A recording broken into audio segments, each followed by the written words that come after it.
What's up, what's going on, y'all? It's J.A. Thank you to everybody for tuning in. In my previous video, we unboxed a grail. So as you see behind me on display, the turtle doves have found a home. And this is the first time that I ever purchased a sneaker without the intention to wear. So some of y'all felt me on that, while other people said, you know, rock your sneakers, they're my size, you gotta throw them on feet.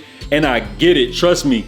I'm usually the first one that advocates to wear your sneakers, but in this case, sometimes a sneaker is just so iconic and it's so rich in history that you just kind of gotta display them as a collector's item. So it had me thinking, if I didn't do sneaker YouTube, would I have half of these boxes displayed behind me?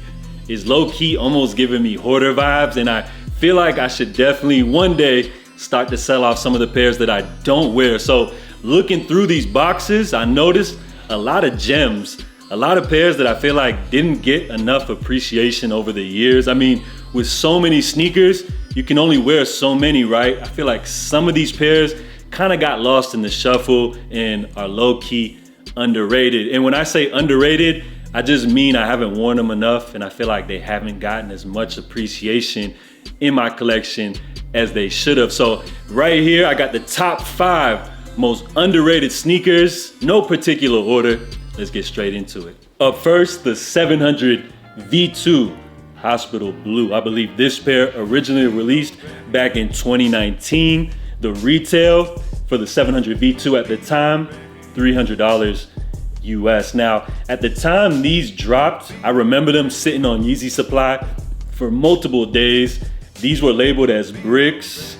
And over time, I feel like people have come to appreciate this sneaker much more. And that's pretty much an ongoing theme when it comes to the YEEZY brand. So I feel like I didn't appreciate this sneaker as much because at the time, I already had the 700 V2 Static. And being is that those already had a black bottom, a primary all white upper, they were just a lot more wearable than the Hospital Blue, which is why I feel like this pair may have got pushed to the side a little bit. But looking at these joints in 2022, dang, these hit hard, I ain't gonna lie. When it comes to the blue, the shade is very interesting. It's not a loud blue, it's more of a subtle, muted out tone. Almost want to describe it as like a bluish gray, being is that these have a black bottom, always a plus, makes them a lot easier to keep clean. And when it comes to the blocking on this, the materials, they have pretty much an all suede upper. You got a little mesh in there infused. These are almost like the blue version of the Vanta, being is that they have the similar materials and similar blocking when it comes to the 3M, which you guys see here on the upper. So definitely gotta say, I underappreciated these. I would say probably since I've had these, I may have wore these maybe about 5 times or so. So they haven't gotten a lot of love, as you guys see inside. The YEEZY, everything is still intact on the sole, which is always a clear indicator that these haven't been worn much. So 700 V2 Hospital Blue, to me, over time, I wouldn't call them classic, but definitely an underappreciated YEEZY. Let me know if you guys have these in the collection or if this is a pair you've always been contemplating on picking up if you happen to miss out. Up next, the 700 V1 Carbon Blue. This pair released originally December of 2019. Retail at the time for the V1, $300 US. So I remember specifically when this pair dropped. December 2019 was definitely an iconic year, an iconic month when it comes to YEEZY releases. I remember that was the debut of the YEEZY Slide. It was also the debut of the 700 V3. So you could imagine, of course, this pair got lost in the shuffle. But looking at these again in present day, I gotta say, these joints are nice, especially with the recent release of the high-res blue.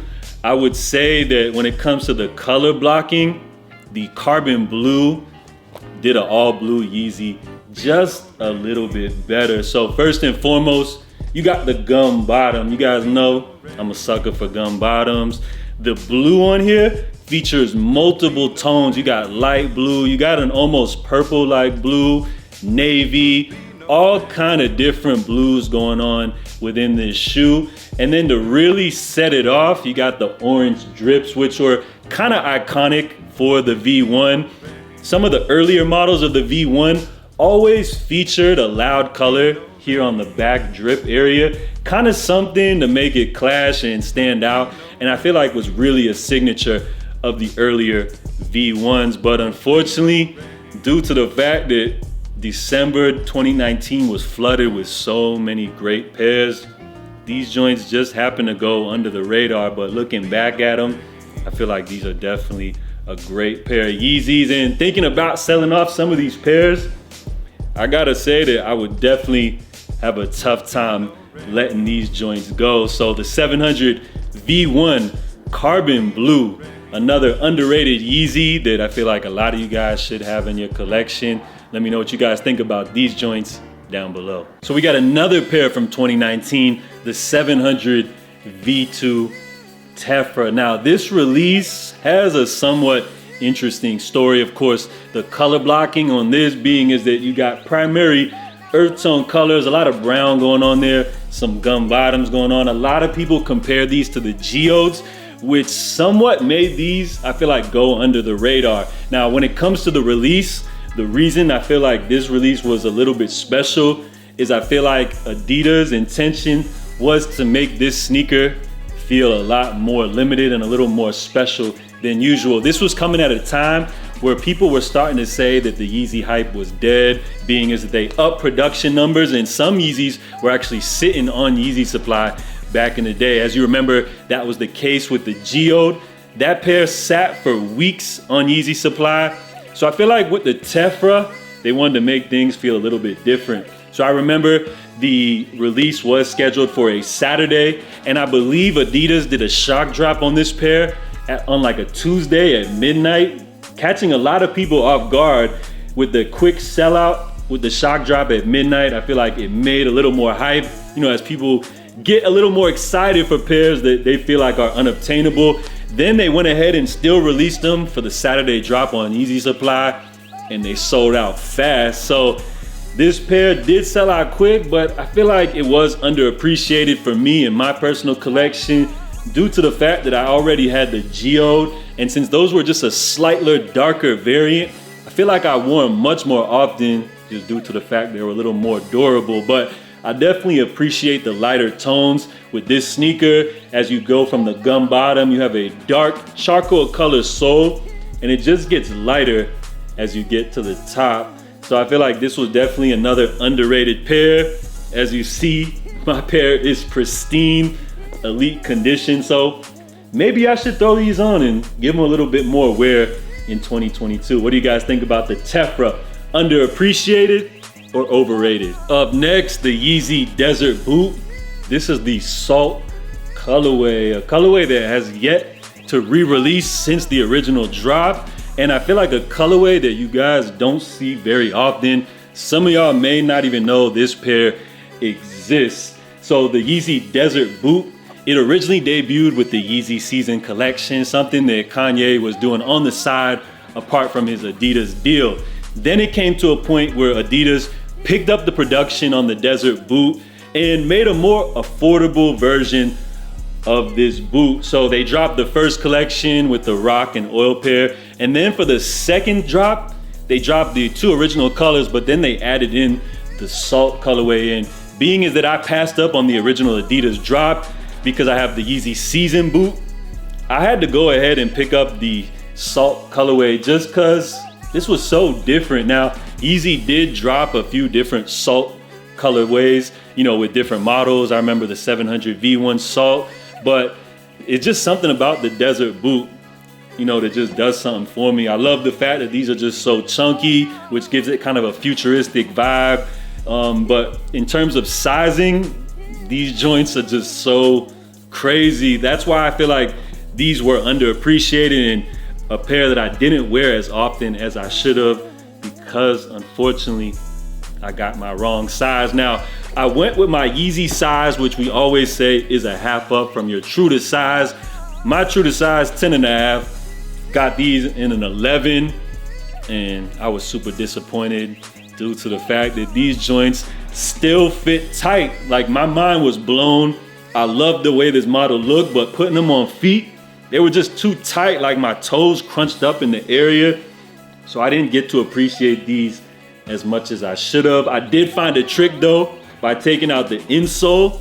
It made these a little more wearable, but wearing these for extended periods of time still hurt my feet, which is why I didn't wear these as much. But as I said, looking at these now, this colorway is just so dope. Like, I feel like this is definitely a Yeezy boot that they need to bring back, because I feel like so many of you guys missed out on this colorway, and I think these would be appreciated so much more in the present time. Like, looking at these, I ain't gonna lie, I might throw these joints on feet tonight. So today's list was in no particular order, but the last Yeezy of the day, the 700 MNVN Honey Flux. Be careful when you say the colorway, because it could get you in some trouble. So the Honey Flux colorway comes in this primary all yellow upper. It's almost like a mustard yellow. But to be honest with y'all, the MNVN just in general, I feel like is an underappreciated Yeezy. It's an update on the classic 700 V1. You got the same sole, but with this new, completely redesigned upper. I think the material, this nylon upper, somewhat turns people away, but to me, I'm a fan of these. It gives it a more sporty look, and I just like what they did with the MNVN. The only complaint that I have is the all black sole. Like, every single colorway has came in this all black sole until we finally got the updated laceless version. And I love the laceless with that beautiful white sole. So being is that I like the color, I like the model, why didn't I wear these as much? And I really just feel like it's because when I was gonna throw these on, another MNVN colorway always came over these, and that was the orange MNVN. It was just, those were just so hard that I always went to those. They were my go-to MNVN. And unfortunately, you know, these joints got pushed to the side. So one of the things that I think they could have corrected on this model to make it a little more appealing, as I mentioned, the black sole. People got tired of it. It got played out. Every MNVN colorway that dropped had this same boring black sole. So for this colorway, something that probably could have saved it was maybe like a cream colored sole or something. Like, let me know what you guys think. Or maybe a brown sole would have worked with the earth tone vibes. But regardless, these joints definitely look dope. And I feel like they might go real nice with this coat. So I'm digging these, but I feel like I didn't wear them as much, and they were somewhat under the radar. So let me know if you guys feel the same way. And by the way, shout out to the JA Discord. I forgot who pointed it out. Oh, my man Benji. The laceless MNVN are going for crazy steal prices right now on the secondary market. I believe he just copped the pair of size 9 for like less than $150. So if you guys have yet to try out the MNVN, check out the laceless Phosphor. They're currently going for a steal under retail on the secondary market. So let me know what you guys thought about my list of the most underrated pairs in my collection. Had a lot of fun looking back at some of these pairs, and I gotta say, I gotta start wearing some of these joints a lot more. So appreciate you guys for tuning in. I'm JA. Make sure y'all stay safe, stay blessed, and I'm out, y'all. Love.